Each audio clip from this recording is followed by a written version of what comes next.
Assalamualaikum warahmatullahi wabarakatuh. Selamat pagi anak-anak hebat. Bagaimana kabar kalian hari ini? Bu Guru berharap dimanapun kalian berada selalu dalam keadaan sehat dan selalu semangat dalam mengikuti pembelajaran. Sebelum kita memulai pembelajaran hari ini, marilah kita berdoa sesuai dengan agama dan keyakinan masing-masing. Berdoa dipersilahkan.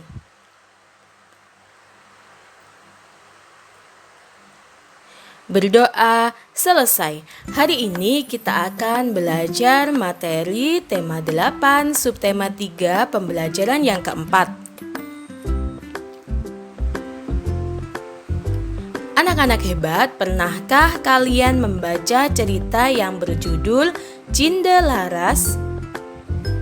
Atau mungkin kalian pernah melihat video cerita atau drama Cindelaras? Nah, sekarang kita akan membaca teks yang berjudul Cindelaras. Raden Putra adalah raja kerajaan Jenggala. Ia didampingi seorang permaisuri yang baik hati dan seorang selir yang cantik jelita. Tetapi selir Raja Raden Putra memiliki sifat iri dan dengki terhadap sang permaisuri. Ia merencanakan suatu yang buruk kepada permaisuri. Seharusnya akulah yang menjadi permaisuri. Aku harus mencari akal untuk menyingkirkan permaisuri, pikirnya. Selir Baginda berkomplot dengan seorang tabib istana. Ia berpura-pura sakit parah. Tabib istana segera dipanggil. Sang tabib mengatakan bahwa ada seseorang yang telah menaruh racun dalam minuman Tuan Putri. Orang itu tak lain adalah permaisuri Baginda sendiri, kata sang tabib. Baginda menjadi murka mendengar penjelasan tabib istana. Ia segera memerintahkan patihnya untuk membuang permaisuri ke hutan. Sang patih segera membawa permaisuri yang sedang mengandung itu ke hutan belantara. Tapi patih yang bijak itu tidak mau membunuhnya. Rupanya sang patih sudah mengetahui niat jahat selir Baginda. Tuan Putri tidak perlu khawatir. Hamba akan melamporkan kepada Baginda bahwa Tuan Putri sudah hamba bunuh, kata patih. Untuk mengelabui raja, sang patih melumuri pedangnya dengan darah kelinci yang ditangkapnya. Raja menanggung puas ketika sang patih melapor kalau ia sudah membunuh permaisuri.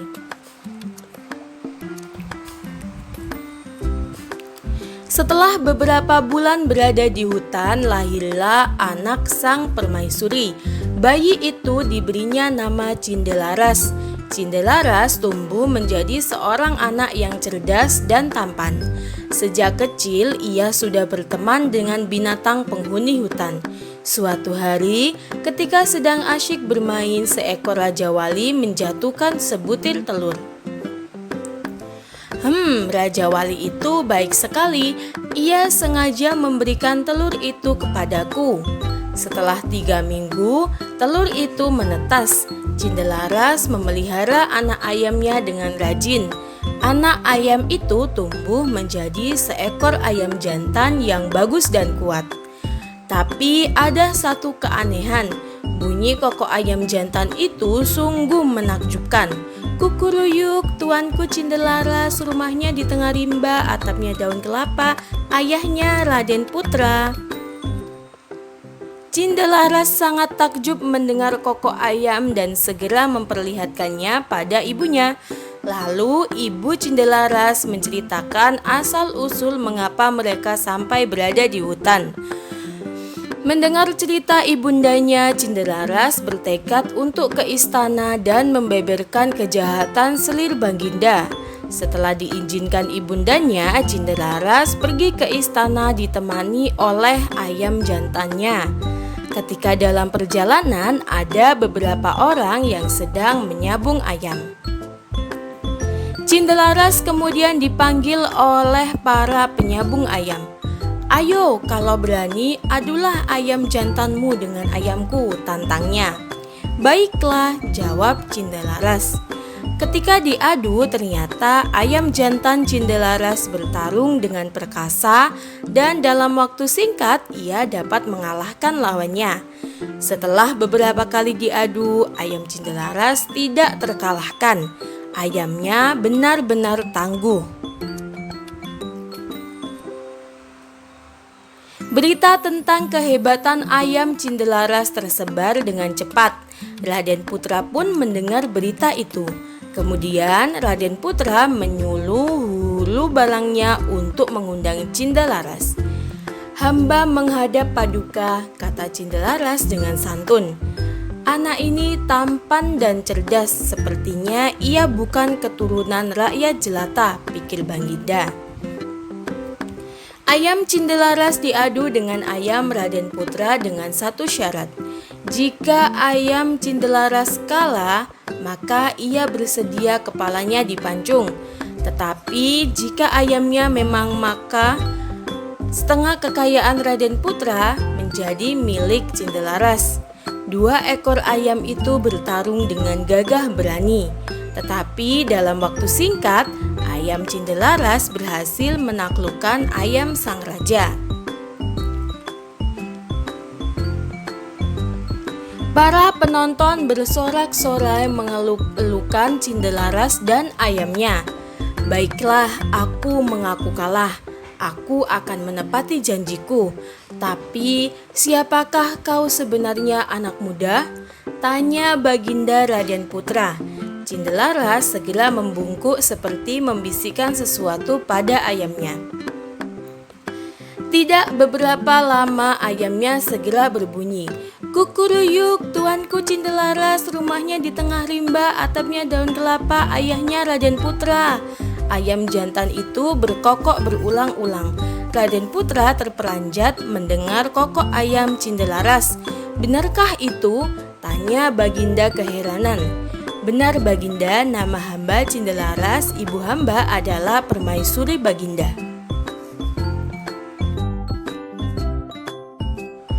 Bersamaan dengan itu, sang patih segera menghadap dan menceritakan semua peristiwa yang sebenarnya telah terjadi kepada Permaisuri. "Aku telah melakukan kesalahan," kata Baginda Raden Putra.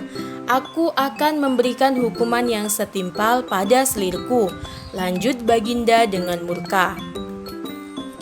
Kemudian selir Raden Putra pun dibuang ke hutan. Raden Putra segera memeluk anaknya dan meminta maaf atas kesalahannya. Setelah itu Raden Putra dan hulu balang segera menjemput Permaisuri ke hutan.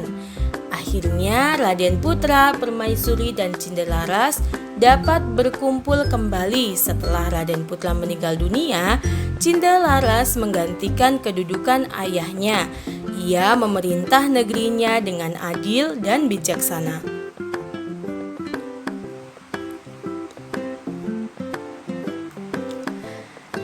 Karakter atau sifat dalam sebuah cerita bermacam-macam. Dalam kehidupan sehari-hari pun, karakter manusia juga beragam. Meskipun demikian, manusia harus saling menghormati dan menghargai satu sama lain. Selain itu, sebagai manusia kita harus saling membantu. Mengapa demikian?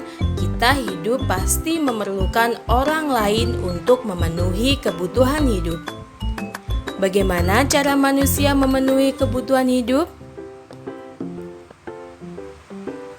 Untuk memenuhi kebutuhan hidupnya, manusia melakukan kegiatan ekonomi. Coba kalian amati lingkungan sekitar kalian. Identifikasikan kegiatan ekonomi orang-orang di daerah kalian. Apakah pekerjaan mereka? Pekerjaan yang dimaksudkan yaitu mata pencaharian sehari-hari yang hasilnya digunakan untuk memenuhi kebutuhan hidupnya. Mata pencaharian penduduk dapat dilihat dari corak kehidupan penduduk setempat, yaitu corak kehidupan tradisional atau sederhana dan corak kehidupan modern atau kompleks. Mata pencaharian penduduk yang memiliki corak sederhana sangat berhubungan dengan pemanfaatan lahan dan sumber daya alam, contohnya pertanian, perkebunan, dan peternakan. Adapun mata pencaharian penduduk yang memiliki corak modern biasanya lebih mendekati sektor jasa, transportasi, dan pariwisata.